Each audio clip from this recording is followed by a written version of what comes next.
Welcome back to the Relaxing Ghost channel here on YouTube. Today we got the Dark Side of the Ring Chris Benoit episode. These are episodes 1 and 2. My thoughts on these. I've enjoyed the first season really well. Talked about, the Bruiser Brody, the Von Erichs, and Montreal Screwjob. All those things were really well done. So I had high hopes for these episodes featuring Benoit, Owen Hart. There's one on Dino Bravo, Herb Abrams. It's gonna be some great stuff going on with the Dark Side of the Ring. So, first two episodes were dedicated to the life and career of Chris Benoit. They also touched on Nancy's career, Eddie Guerrero's death, and a crazy amount of effort was put into this. Chris Jericho does the narration for these, I believe, the whole season.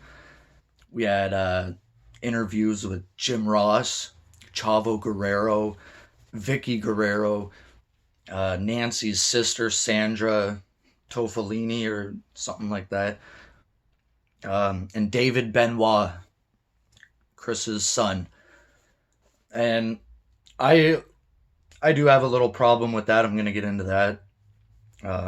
Some of the things he said and whatnot. So, it starts off with, them going through Benoit's career in Japan, how he met Eddie. And Dean Malenko's also in this as well. So it's kind of weird that none of these guys are with WWE at the moment. Excuse me, let's get our morning tea. Yeah, none of these guys are with WWE or gals, and these two episodes is just a roller coaster of emotions. And they quickly get into covering Eddie's career and Nancy's career with Kevin Sullivan and WCW. And for newer fans, a lot of this stuff you might not have known. I'm a pretty educated on a lot of this stuff. It's not a lot of it I didn't know, so I knew most of this stuff going in. What I didn't know was Nancy had been abused by Kevin Sullivan. He did not want to comment for these interviews. He didn't say nothing to Vice. And that's part of the reason why she left Kevin. Nancy did. According to her sister, anyway. So this is all alleged. She would run to Chris for comfort when the arguments would get too bad or the abuse would get too bad. And Kevin Sullivan eventually booked his own divorce. Yeah, believe that. And then, they go through a brief stint in WCW, and then they quickly get into the Radicals joining the WWF and making that decision. They weren't being pushed. WCW only pushed guys that were, full of muscles and were bigger stars like Hogan and Goldberg and Savage and guys like that. So the Radicals were fed up and they took their ball to the WWE. That's one of my all-time favorite moments, seeing those four men in the WWE crowd. That was a good time, man. And then this is kind of where David Benoit gets into the picture, saying, and they quickly jump to WrestleMania 20. David Benoit was in the crowd. And, it's one of the greatest moments in WWE history, WrestleMania 20. It sucks. That moment will never live on again, for obvious reasons. So then they quickly jump to Eddie's death. And Chavo found him in the hotel room. They did a wake-up call. Eddie didn't answer. So they call Chavo, and he quickly runs to Eddie's hotel. Eddie's on the bathroom floor. He's dying while brushing his teeth, and Chavo tried. He's, come on, stay with me, and then he must have vomited in his throat, and he couldn't be resuscitated. So it's very sad, a wild roller coaster of emotions here. Eddie Guerrero, he's celebrated by WWE as one of the greatest of all times, while Chris Benoit, his actions during that night in June, they're erased from history, and it's kind of sucks, but due to those 3 nights or that weekend there, Chris Benoit will never be brought up on WWE TV again. So towards the end of part 2, they're getting into Benoit's death, or part 1, sorry, and they get into the whole situation in part 2. The biggest problem I had here was kind of David Benoit, and look, he's not even 30 years old yet. He was about maybe 13 or 14 when this all happened. It's a horrible thing to go through for anybody, but when your father's a big star like Benoit was, and this company, the WWE, they don't reach out to you, I don't think he should take it personally, because JR, he went to Nancy and Daniel's funeral, and they pretty much kicked JR out. They said, "You're not welcome here. We know this is all a work." So, you could see the door. And they pretty much, probably, they thought twice about going to Chris's funeral or going to keep in contact with his family. I know it's kind of sucks to say this, but look, they should have reached out to his family regardless. Being that he was a teenager during that time, they probably had to contact his mother, and maybe she wanted no part of it either. Look, we're doing fine. We don't need you. Leave us alone. I know it's probably hard for them not to, and I'm sure they would have loved to. And eventually, he said Chavo and Chris Jericho were the only ones to reach out to me. Look, those were some of Benoit's best friends. Of course they're going to reach out. So over the course of 3 nights, or 2 nights, whatever, Nancy was killed, Daniel was, and then Chris committed suicide on his weight bench. And when they interviewed the sheriff as well, too, for this, which was pretty cool.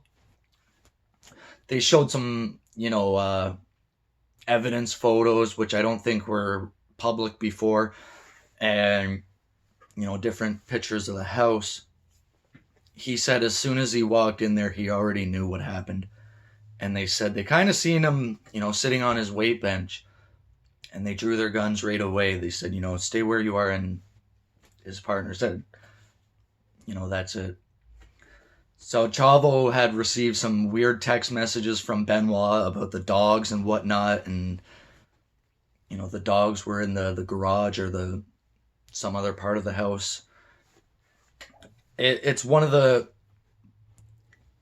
most bizarre things to happen in wrestling. Probably the worst tragedy in wrestling history. And I don't blame WWE for not mentioning him or anything like that. Especially when, his best friend was Eddie Guerrero. We get all kinds of DVDs and highlights of Guerrero all the time, and Benoit had been erased from history. They did a tribute show on Monday, June 25th for Chris Benoit. And the next night on ECW, that moment had been erased from history. They didn't know the details when all this happened, Benoit was supposed to be at the pay-per-view the night prior. He said he was sick or whatever. His family was sick. He couldn't come in. He was sick. And then, the next night they send a welfare check to his home, and that's when everything starts coming in. They didn't know the exact details Monday night, so they went on with a tribute show. It was supposed to be the death of Mr. McMahon, and something like this. The arena was empty, and everyone gave their thoughts on Benoit. It's a real sad moment in history. He was one of my all-time favorites. If you asked me in 2000, 2001, it was Chris Benoit. He was intense. He was maybe not the greatest promo, but in the ring, everything he did, it looked real. And later on, we would know that headbutt really did a number on him. If you look back at guys like Harley Race and Dynamite Kid, which inspired him to use the headbutt, Dynamite Kid was not doing well on the end of his career. And Christopher Nowinski, who is a brain doctor, he works on a lot of CTE cases and things like this. He took Benoit's brain, and there was just pockets and pockets of, this stuff. I'm not sure of the term, but, they could tell he had a lot of concussions, and he said he lost count of the number of concussions he had. So the next night on ECW, Mr. McMahon comes on and he says, last night there was a horrible tragedy with Benoit, and after this moment, we will never speak of him again. I just feel so bad for Vicky and Chavo and even Chris Jericho, because they can't even put some of their matches with Benoit on their DVD sets because of all this. It's a tragedy. It's one of the worst tragedies, like I've said, ever. During David Benoit's interview, he broke down quite a bit, and then that's where it really hit me, that moment there. And Chavo comes in, kind of warming him up a bit, giving him a hug and things like that. And he said, "This is what this is for, let it all out." And that was a intense moment there. Chris Jericho was responsible for reuniting Nancy's sister Sandra and David Benoit back together. And wow.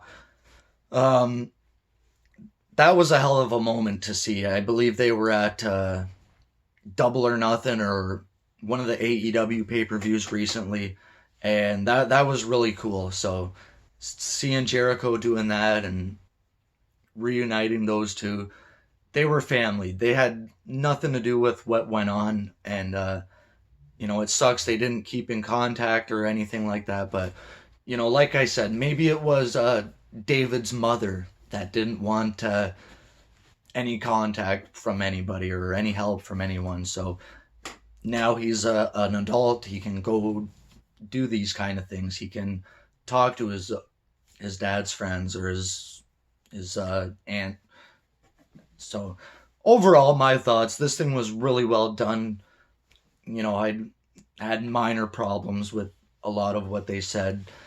Definitely check it out. It's really emotional. It's done in 2 parts. So part 1, thumbs up. Part 2, really well done. It's definitely something you could check out. It's on the Viceland website.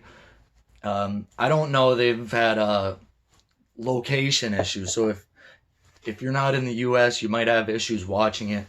Try and seek it out, guys. It's hell of a watch. As always, we'll talk to you later. Peace.